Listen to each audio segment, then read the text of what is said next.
Hold'em Masterclass numéro 38. Maintenir l'attaque en début de parole. Dans le cadre des stratégies de protection, nous allons voir un exemple où le joueur se met en danger parce qu'il omet de protéger sa main en jouant la défense au lieu de jouer l'attaque. Opérer un continuation bet consiste à poursuivre l'attaque que le joueur a engagée au tour précédent. Pendant les championnats du monde de cette année, à Las Vegas, Isabelle Mercier a accepté de commenter ce coup pour les abonnés des Hold'em Masterclass. Isabelle est une championne canadienne qui compte parmi les 5 premières joueuses du monde. Elle est réputée pour son jeu agressif. Ce coup se déroule sur Internet en avril 2007, dans un gros tournoi multitable à 11 000 joueurs doté de 230 000 $. Nous jouons le rôle de X Tracey et nous possédons un tapis de 9 500. Alors, on est en milieu de position environ et on reçoit As-Dame de cœur, c'est notre main. C'est une main relativement forte au poker, c'est une très grosse main même. C'est une main à risque dans le sens que quand on trouve As-Roi en face et qu'on trouve notre As sur le flop, ça peut coûter très cher puisqu'il n'y a que As-Roi qui présente un meilleur kicker que nous. Donc, c'est un petit peu faible dans ce sens-là. Par contre, c'est As-Dame de cœur. Donc, à chaque fois qu'on a un As suited avec une autre carte de la même couleur, au moins on a un tirage note, ce qu'on appelle, c'est-à-dire on peut toucher le jeu maximum si jamais il y a 3 cœurs sur le tableau sans part, quoi. Donc on a au moins une chance de toucher le note, ce qui est toujours important au poker.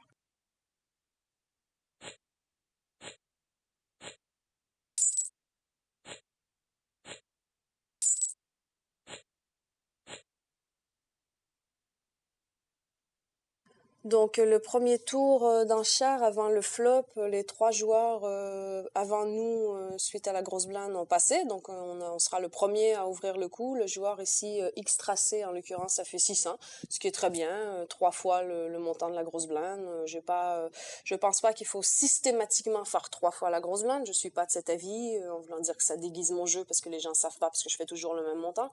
C'est peut-être bien au début quand on commence de faire ça pour justement cacher son jeu, mais dès qu'on devient un peu expérimenté, il faut profiter du fait que c'est du no limit et non pas du limite, et donc on peut relancer un montant ouvert, et de temps en temps il faut faire un petit peu moins pour inviter ou même pour faire part parce qu'on a fait moins. Des fois il faut faire un petit peu plus.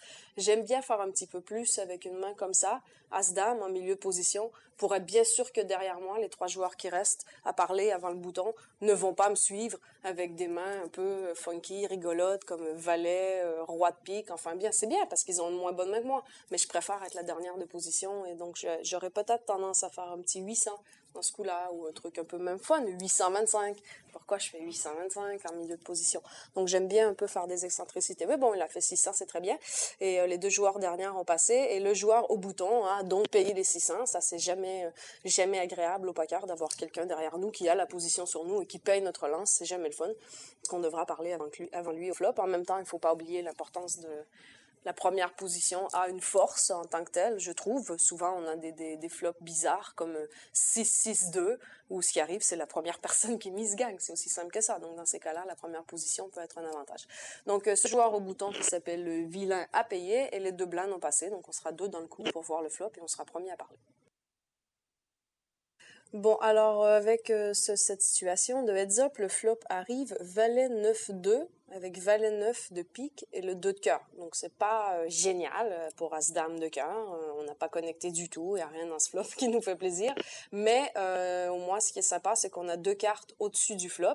C'est-à-dire que si l'adversaire a pas dans ses mains une part de dame, une part de roi, une part d'as, on a quand même une chance de toucher nous un as ou une dame qui pourrait battre sa main.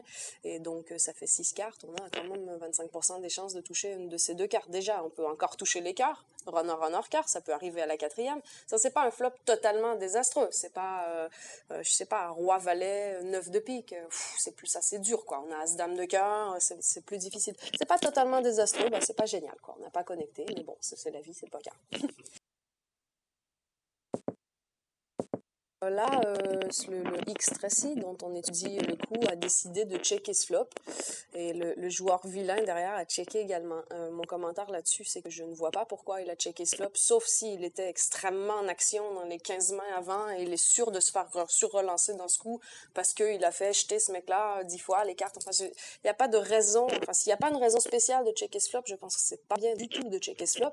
Je suis totalement en faveur des continuation bets. Enfin, quand on est le relanceur avant le flop, C'est très bien de miser au flop, c'est attendu, c'est normal. Donc encore une fois, s'il n'y a pas une situation exceptionnelle, il doit miser ce flop. Premièrement, son adversaire a peut-être pas touché. Deuxièmement, il y a quand même deux piques, il doit protéger sa main. S'il a vraiment une part de dame dans sa main, il va pas checker, il va faire quoi? Il va laisser l'autre dans le coup avec son as-3 de pique, toucher sa floche, n'importe quoi. Donc ça n'a pas de sens de checker ce coup, spécialement avec les deux couleurs-là. Si si le flop était valet, 9, 2, 3 couleurs, et qu'il avait une part d'as dans les mains, et qu'il venait juste d'être extrêmement en action pendant 10 coups, peut-être il peut checker pour inciter un bet en face parce qu'il a tellement peur de rien. Mais là, on a peur de plein de choses. Là, il y a des tirages quintes, il y a des tirages floches, il y a toutes sortes de trucs, il faut savoir tout de suite, quoi, normalement. Donc moi, je miserais. Et non seulement je miserais assez cher. Je ferais pas une petite mise timide, là, à 700 avec les deux piques qu'il y a là et le tirage quinte. Je miserais 1500 et plus. J'aurais pas peur de faire 2000 dans ce coup, quoi. Et si j'ai deux as, je vais peut-être faire 2000 dans ce coup pour bien protéger ma main. Donc, je suis pas du tout d'accord avec ce check. Donc, j'aurais misé assez cher. Donc la quatrième carte amène 6 de cœur, ce qui est assez fun pour nous, parce que maintenant on a ce fameux tirage flush max. Si on tourne le dernier cœur à la dernière qui ne double pas, on aura le jeu maximum avec le as-dame de cœur. Donc ça nous ouvre encore plus de cartes que les deux overcards qu'on espérait toucher là, la dame ou l'as. Donc ça ouvre encore plus de cartes. Maintenant, le X stressé check toujours. Donc, même avec ces nouvelles cartes-là, et même après l'adversaire a checké. Donc, au flop, on a vu que vilain a checké. Donc, ça ne représente pas une grosse force. C'est la même chose. Il y a le valet 9 de pique. S'il a décidé de checker derrière, comme on a checké devant, il ne sait pas de protéger sa main. S'il avait touché quoi que ce soit, un brelan, un truc fun, une part, as-valet, il aurait misé, bien sûr. Donc, sur le 6 de cœur, maintenant, X stressé check et vilain mise. C'est tout à fait bizarre. Pourquoi il mise sur ce 6 de cœur? C'est pas une carte qui vient faire la quinte, c'est pas un autre pique, c'est pas une carte qui connecte avec le valet 9, par exemple s'il avait valet dame ou n'importe quoi. Mais bon, encore une fois, je pense qu'il aurait misé. Mais ce 6-là est totalement bizarre. Et sa mise est totalement bizarre. Qu'est-ce qu'il a? À 6 de trèfle? On a checké 2 fois, il a misé? C'est possible maintenant. Puisque X-Tressé a checké 2 fois, c'est possible que maintenant, peut-être il a une part de 8 et maintenant il mise parce qu'on monte tellement de faiblesse. Donc le check de X-Stressé est très très mauvais encore une fois parce que l'autre mise et on sait pas où il est. Est-ce qu'il est en train de bluffer? Est-ce qu'il a touché un 6? Est-ce qu'il a une part de 8? Qu'est-ce qu'il fait? Tout ce qu'on sait, c'est qu'il mise parce que nous, ça fait 2 fois qu'on check. Ça, c'est sûr. Donc on sait pas du tout s'il a quelque chose ou non en main. Il a toutes ses options. Donc c'est très bien qu'il paye rendu là, mais il aurait pas dû checker le flop. On serait peut-être pas là à ce moment s'il avait misé le flop et on serait peut-être pas là non plus s'il avait misé la quatrième. Mais bon, on est là et il paye le 675, ce qui est bien, mais il fait sans voir aucune information en face. Le mec en face, il vient peut-être de toucher brelan de 6. C'est possible. Il avait 2-6, il a checké le flop et bon, le 6 maintenant, il fait 675. Ce qui serait pas arrivé si X-Stressé avait misé le flop 2000, le mec avec ses 2-6, bof quoi. Pas très envie, quoi. Valet 9-2 avec 2 piques, j'ai relancé avant le flop et je mise 2000 sur le flop. Je pense qu'il va acheter ses 2-6, quoi. Mais bon, on est rendu là, donc vilain 1675 et X-Stressé paie.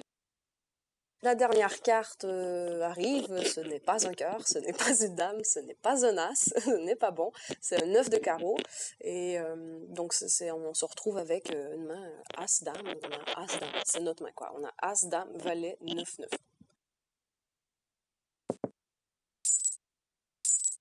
Et alors là, c'est extraordinaire ce qui se passe. C'est que X-Stressé qui a décidé de payer à la quatrième, ne sachant pas où il habite ou espérant toucher quelque chose, ne touche rien et décide de checker encore. Presque abandonner le coup, je sais pas. Et vilain mise 1400. Et maintenant, X-Stressé, qui sait toujours pas où il habite, paye les 1400. Alors là, encore une fois, je suis pas d'accord sur le jeu de X-Stressé. J'espère qu'il va pas écouter ce coup, il va pas m'aimer. Mais je suis pas d'accord avec ce qu'il a fait au flop, je suis pas d'accord avec ce qu'il a fait avec la quatrième. Et là, je suis pas d'accord avec ce qu'il fait encore une fois. Parce que maintenant, rendu là à la dernière, si j'ai rien touché, ma seule chance de gagner ce coup, c'est de miser ou espérer que mon adversaire soit en plein bluff et je vais le payer les yeux fermés en priant, quoi. C'est tout ce que je peux faire parce que je ne peux rien battre de ce flop, quoi. S'il peut avoir un 2 dans ses mains, il gagne. Donc, c'est ce qu'il a décidé de faire. Il a checké. C'est pas une main pour faire ça. C'est pas une main où tu veux checker en espérant que ton adversaire mise et tu vas payer. C'est pas une main comme ça. Donc, c'est complètement bizarre ce qu'il a fait. Il a checké, le mec a misé et il a payé.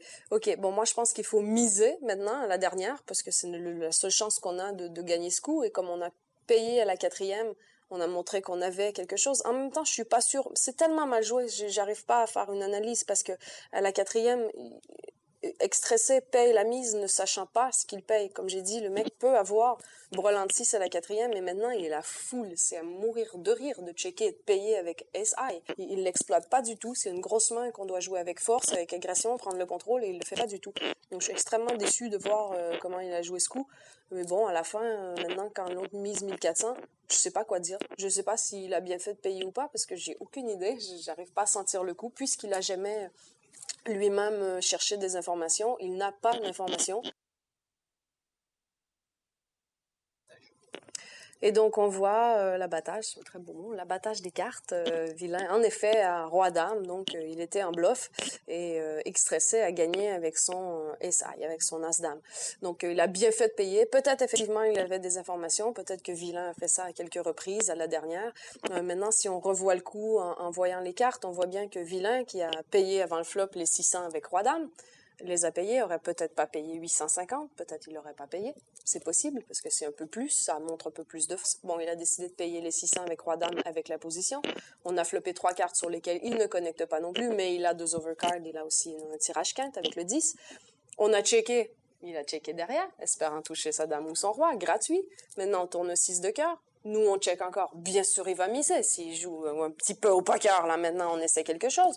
Donc, il a misé, on a payé, tout faible, on a montré la faiblesse devant, on n'a pas grand-chose. Et à la dernière, le 9 double, c'est une beauté pour l'adversaire, c'est une très belle carte pour lui, le 9 qui double. Et nous, on check encore. Bien sûr, il va miser là, mais bien sûr, il va miser. C'est bizarre que l'autre paye même. En plus, c'est-à-dire, je pense que Vilain a très bien joué ce coup. Et même si j'étais Vilain, moi, j'aurais misé le flop. Mon adversaire relance avant le flop et check le flop alors qu'il est extrêmement dangereux avec valet 9 de pique. Mais moi, je mise tout de suite. Si je suis Vilain, je mise le flop tout de suite. Et char, encore une fois, je vais faire comme l'autre. Comme si j'étais en face. Je vais pas faire 900 ou 1100, je vais faire 2000. T'as quelque chose ou t'as pas quelque chose? Quand je fais 2000, je le sais tout de suite. Là, le mec, il va pas se dire, il va me bluffer à la prochaine carte, il va payer 2000 de son tapis de 8000. C'est hors de question. Bon, ben en conclusion de ce coup, je dirais une petite phrase simple, c'est poker. Le poker, c'est un jeu d'information. Le poker, c'est un jeu de plein de trucs, de position, de calculation, d'intimidation, blablabla. Mais c'est un jeu d'information, ça c'est sûr. Et comment on obtient de l'information au poker, c'est en misant, en relançant, et c'est très important. Et dans ce coup, on voit très bien donc Extressé n'a pas du tout utilisé ses armes. Il n'a jamais misé ni relancé pour voir où il était par rapport à son adversaire. Il n'a aucune idée de tout au long du coup. Il n'a aucune idée ce que son adversaire a en main. Il ne sait pas, il ne sait même pas, il peut pas se douter si son adversaire est sur un tirage pique ou pas. S'il avait misé le flop et que son adversaire avait payé, il aurait pu penser peut-être qu'il a 2 piques en main et qu'il essaie de toucher les piques et donc à la dernière, il décide de payer puisque le pique n'est pas sorti. Il aurait pu penser ça. Mais à partir du moment où il a checké le flop et il a checké la 4e, il n'a aucune information. Et oui, il ne donne pas d'information non plus, mais en gros, quand on check, souvent, plus souvent qu'autrement, on donne une information de faiblesse. C'est rarement un trapping, ça arrive. De temps en temps, on va attraper un adversaire et donc on va checker. Mais la plupart du temps, quand on check, ça montre de la faiblesse. Et malheureusement, c'est ce qu'il a fait. Donc, il a un peu montré de faiblesse et il n'est pas du tout allé chercher des informations chez son adversaire. Alors qu'au poker, c'est très, très important. Je dis souvent que le plus important, c'est d'être en contrôle de la table, être le chef de la table. Et comment on fait ça? Ben, c'est nous qui misons, qui relançons. Les gens se mettent tous dans une position un peu défensive, nous regardent pour voir ce qu'on va faire quand ce sera notre tour. On est le chef, quoi. On est le centre de la table.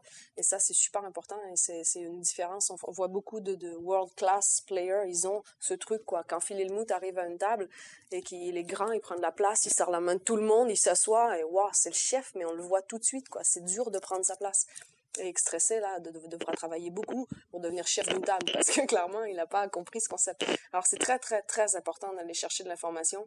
Et comment on le fait? C'est avec les jetons. Les jetons au poker, c'est un langage. C'est comme ça qu'on parle. Et là, il n'y a eu aucune conversation. Dans ce coup, ça a été check, check, check, bet, call, check, bet, call. C'est-à-dire, on ne sait rien du tout de personne de tout le coup. Donc, c'est très, très bizarre comme coup, mais ça montre très clairement qu'ils n'ont pas utilisé cette reconnaissance, aller chercher des informations et se servir des jetons pour le faire, quoi.